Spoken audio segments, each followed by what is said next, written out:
Hey everyone, welcome back to my YouTube channel. Let's code together.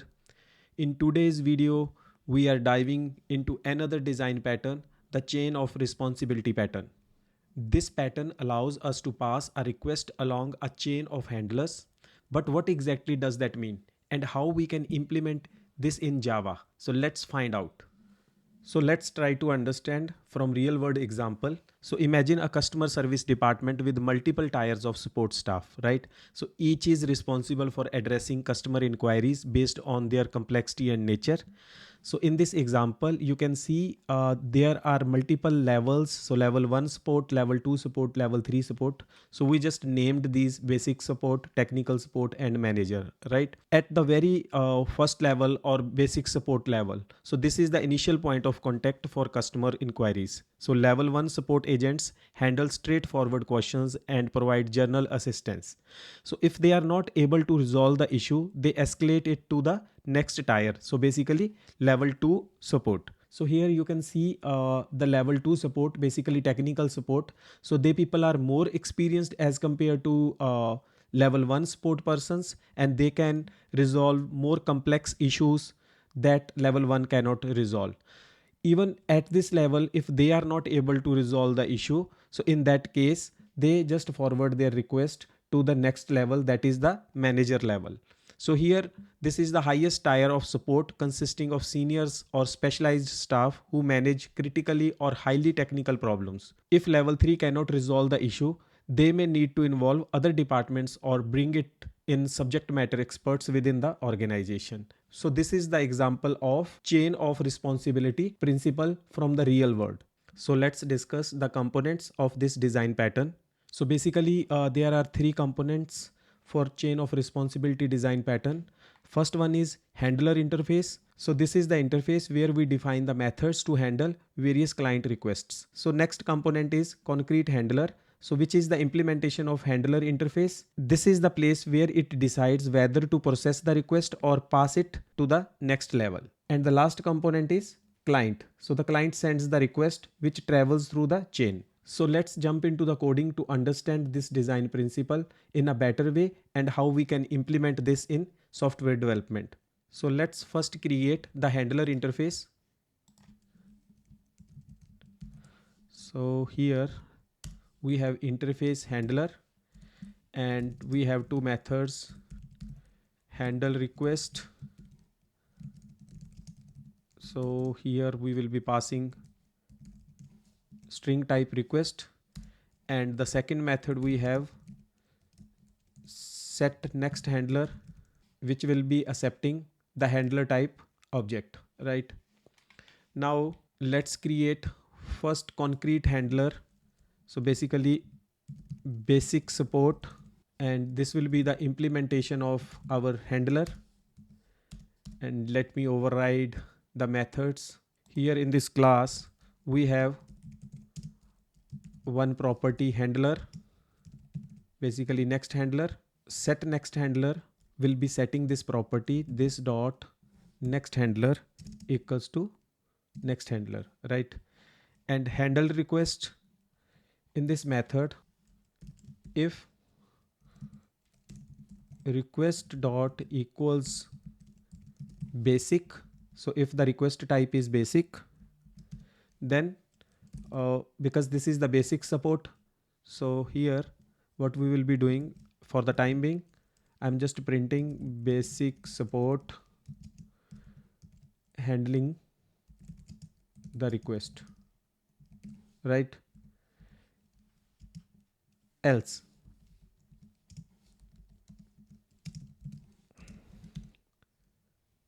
if the type is not basic, in that case what we will be doing, let me just print request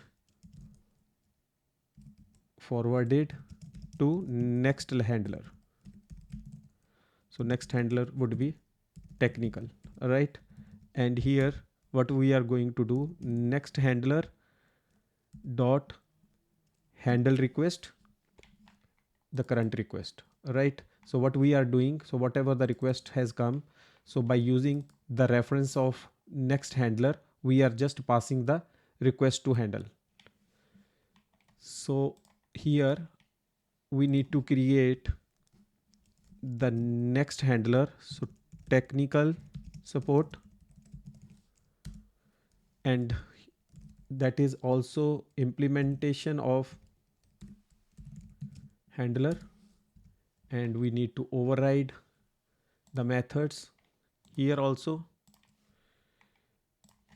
And similarly, this class also has private handler, next handler, and set handler.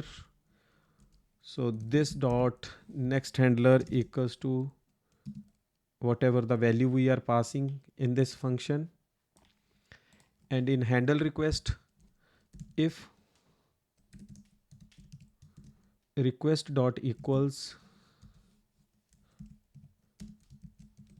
technical, right, then we are just printing technical support, and let me print handling the request. And if the value is not technical, so I mean if the request is not technical, then what we need to do, request forwarded to next handler. So next handler is manager, right? And next handler dot handle request, so whatever the request is, so we are passing to next level, so next handler will be taking care of this, right? So let me create the last handler for this request, that is manager. So manager support, so implements handler just like the basic support and technical support. Need to override the methods, right? So because this is the last handler, so we need not to have the next handler in this request. And here,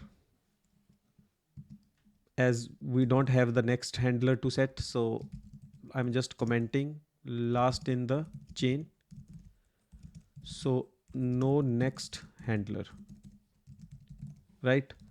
And handle request, so simply I am printing manager support handling escalated request, right? So we have defined our three handlers. So first one is basic handler, so either it will be handling the request if it is the basic request, otherwise it is forwarding the request to next level, right? Similarly, we have technical support, and either it will be taking care of the request if the request type is technical, otherwise it will be forwarding the request to next level. So this is the last level, so whatever the requests are not handled on previous levels, so that request will be handled at this level. So basically this is the manager level. And finally we need a client code, so let me create the client class, right? So let me create main method, and here, so we have handlers, for example basic equals to new basic support. Similarly, handler we have technical support, and handler manager support, right? And basic dot set next handler is technical, so we are associating the next handlers to the request. And similarly, on the technical handler we are associating the next handler, that is manager. Now for example, let me execute basic dot handle request. If I send this basic, right, so the request is basic, and if I run this, so you can see basic support handling the request because the request type is basic. And if this is technical and I'm running this program again, so you can see request forwarded to next handler, that is technical, and technical support handling the request because the request type was technical. And if I am passing manager, So run. So request forwarded to next handler technical, and from technical request forward to the next handler, that is manager, right? And finally manager support handling the escalated request. So this way we can implement chain of responsibility design pattern. So in the client we created the chain, basically basic support, technical support and manager. So we then send different requests and see how they are processed by different handlers, right? So now we can relate our coding example with this real world example. So we have various levels of support as we discussed previously, and the request just either handled at some level or it forwarded to the next level to be taken care. So this is all about chain of responsibility pattern. This is perfect for decoupling request senders and request receivers. It makes the code cleaner and more maintainable. So if you found this video helpful, make sure to like, subscribe and hit the notification bell icon for more such tutorials. And don't forget to comment below for any questions or feedback. Thank you.